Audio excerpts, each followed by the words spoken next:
One afternoon, Deanna got a phone call from a viewer in a panic. A debt collector was trying to garnish her wages over a debt that was more than 2 decades old. Yeah, and Brett, she was terrified. She wanted to know, was this collection even legal? I told her I'd take a look at her case, and I'm sharing her story because this is information that anyone facing debt collection absolutely has to know.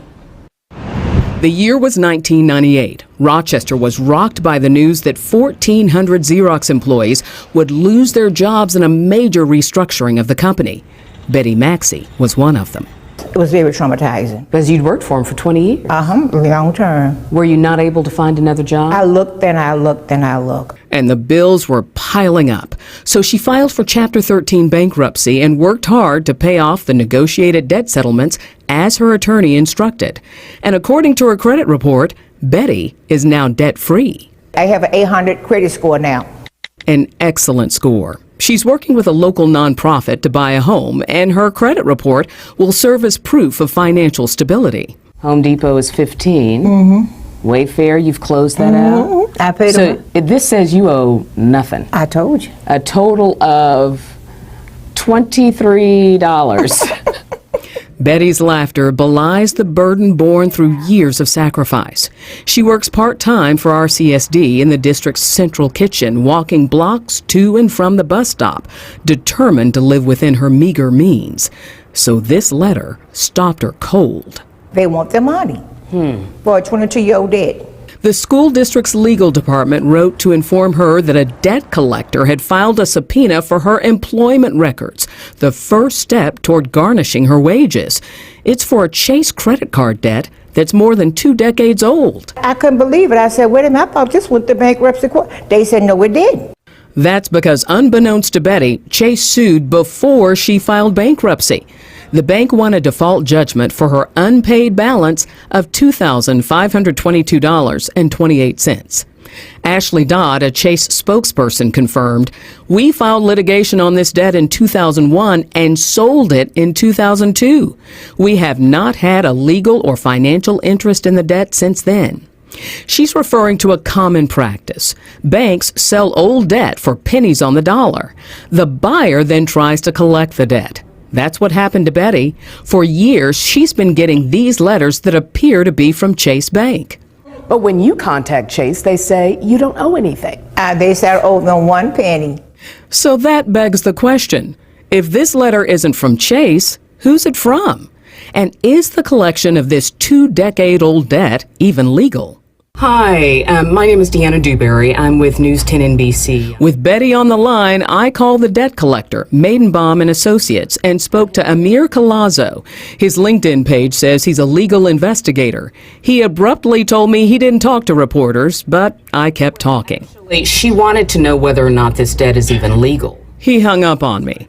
The next day, Betty and I tried again. Hi, my name is Betty Maxey, and I was calling about a debt that I had made years ago at Chase Bank. He said he wouldn't talk to her because a reporter might be listening. Betty had enough. Well, if you have nothing to hide, you don't worry about a report if you don't have nothing to hide. Again, he hung up. We called 3 times and sent 8 emails. No response.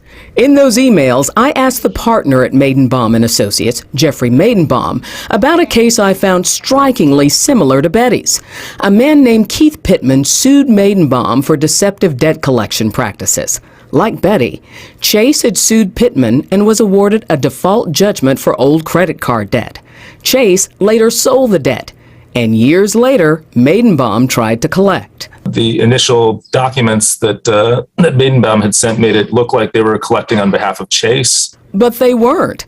Instead, Maidenbaum was representing the company that bought the debt, Account Receivable System, LLC. Matthew Parham is the Buffalo-based lawyer who sued Maidenbaum. Parham says he and his client voluntarily dismissed the case, and in exchange, Maidenbaum paid his client. But there should never be a situation where a debt collector is sending a communication that only identifies the original creditor, but not the current creditor. You always have to identify, when you're collecting a debt, you always have to identify who you're working on behalf of. And he says failure to do so is false, deceptive, misleading, unconscionable, and a violation of state and federal law. This is also a very old debt. Is that legal? Generally, a judgment that is good for 20 years from when it was entered. Remember, Chase legally sued Betty in 2001 and was awarded a judgment. So a debt collector would have 20 years to collect. But many technical legal questions remain concerning whether this debt collector's time is up. And Betty is not giving up without a fight. And I think you shouldn't do nobody like that, especially hard-working people. Nobody should get caught up in this. I feel they are so wrong. Now, you always have a right to know who the collector is representing so you can be sure you really owe what they claim and they have the authority to collect that debt. So here's Deanna's do list when a debt collector calls. First, take great notes. Ask their name, the name of the company, the date, the time. Verify only your mailing address. Give no other personal information. Tell them they must validate the debt and ask for their mailing address. Send a letter asking them to send you written validation of the debt. They must tell you who the current creditor is as well as the original creditor. Also, the governor signed into law a measure that makes it illegal for a creditor to sue you for a debt that's more than 3 years old. So never make a payment. Often creditors will ask you for a good faith payment just so they can extend the statute of limitations. After my investigation, Betty has decided to consult a lawyer at a Rochester nonprofit that offers free legal assistance if you meet certain income requirements. I have their contact information and much more on your rights during debt collection. That's on our website, WHEC.com.